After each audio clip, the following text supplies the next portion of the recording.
Good morning. It is Monday, January 27th, and today is the memorial of St. Angela Merici. This is Michigan Mornings from Ave Maria Radio and the Ave Maria Radio app. I'm Matthew Handley. Coming up, Dr. Marcus Peter discusses the role of the high priest. But first, our local weather and this news. Last week, President Donald Trump pardoned 23 pro-life activists who were convicted of blocking access to a reproductive health clinic, including 4 demonstrators from a Sterling Heights incident. A federal jury convicted the protesters of physically blocking a patient and employee from entering the clinic and then refusing to obey police orders to leave. None of the 4 had been sentenced yet. The Thomas More Society, a Catholic public interest law firm, intervened and asked for the pardons earlier this month. Grand Rapids Public Schools are addressing the possibility that immigration officials could be coming into the district. MLive is reporting an email that outlines the protocol if ICE officials show up at area campuses, advising officials to, quote, remain vigilant about who enters our schools. The email goes on to say that, quote, maintaining the safety and security of our scholars and staff is our highest priority. The move comes after the Trump administration announced it would be ending a policy prohibiting ICE agents from making arrests in sensitive places like schools and churches. The Michigan Public Service Commission is approving the second rate hike in a little more than a year for DTE Energy. The increase is expected to generate an additional $217.4 million for the utility a year. Starting February 6, typical DTE residential customers will see an increase of $4.60 on their bill. The MPSC says the increase will allow the utility to improve reliability and upgrade aging power lines.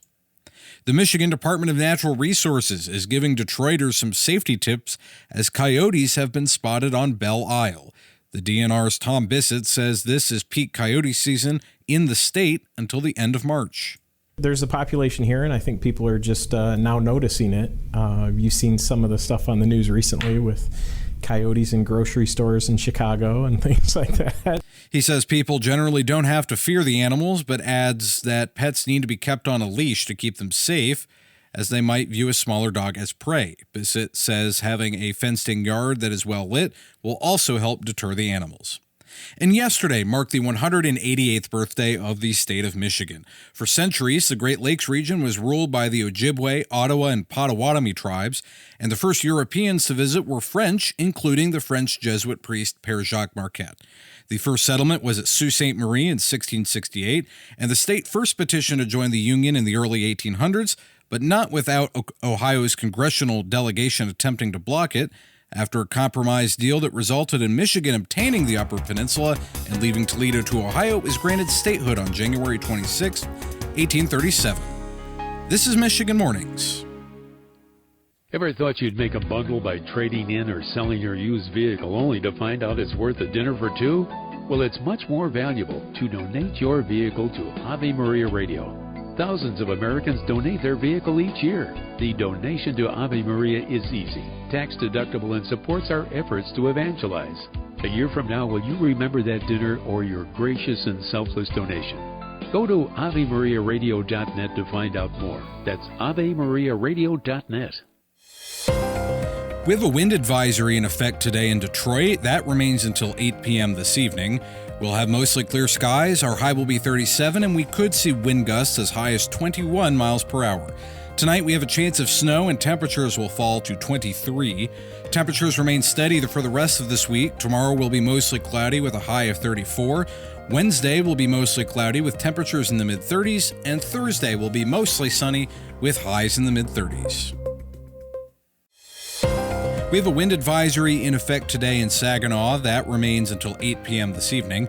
We'll have mostly sunny skies. Our high will be 36, and we could see wind gusts as high as 29 miles per hour.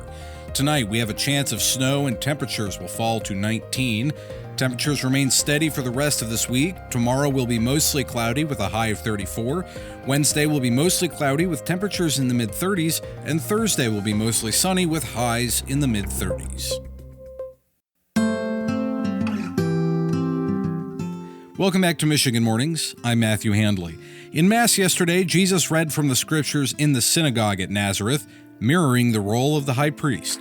Dr. Marcus Peter discussed this incident on Ave Maria in the afternoon. You have here the exposition of the theology of Christ the high priest, and it's borrowing from the Old Covenant theology of the high priesthood that we see especially in the book of Leviticus. In Hebrew theology, the Kohen Gadol in Hebrew, the high priest, held the holiest position in all of Judaism. His role extended throughout history, in particular from the Mosaic covenant. But if you read the scriptures all the way till the Adamic covenant, you see allusions to this high priesthood. So from Aaron to ancient times until the destruction of the Second Temple, his job was to oversee temple service and act as spiritual father to the Jewish people.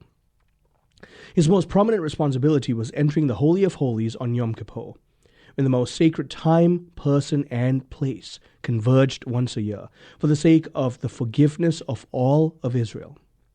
In the Tanakh, which is the Hebrew word for the entire Old Testament, it's a combination of three Hebrew words, which is the Torah, the Nevi'im, and the Ketuvim, so the Tanakh. And that is the first 5 books, the Pentateuch, the prophets, and the wisdom books. The high priest, the chief priest, is the supervisor of the house of God. He stands at the top of this wide chain of liturgical command. He is tasked with running the temple operations. So when holy artifacts needed to be sealed for protection from defilement, to be cleaned, to be protected, to be transported, it was the high priest's seal that was the final mark of approval for everything liturgical. His day began with the daily offering of flour, and this was boiled and baked into 12 loaves. 6 were burnt on the altar in the morning, 6 were burned in the afternoon, and the rest of the day varied from one high priest to the next. The Talmud, which is the commentary of the life of Israel, commentary of the rabbis, they record that many high priests actually actively participated in the entirety of the temple liturgy throughout the day. Others elected to accept a smaller workload. Catch Ave Maria in the afternoon today at 4 p.m. St. Angela Merici says you also ought to exercise pleasantness towards all, taking great care especially that what you have commanded may never be done by reason of force. For God has given free will to everyone, and therefore he forces no one, but only indicates, calls, persuades. I'm Matthew Handley. That's going to do it for this edition of Michigan Mornings on a Monday. Lord willing, I will talk to you again tomorrow. Until then, goodbye.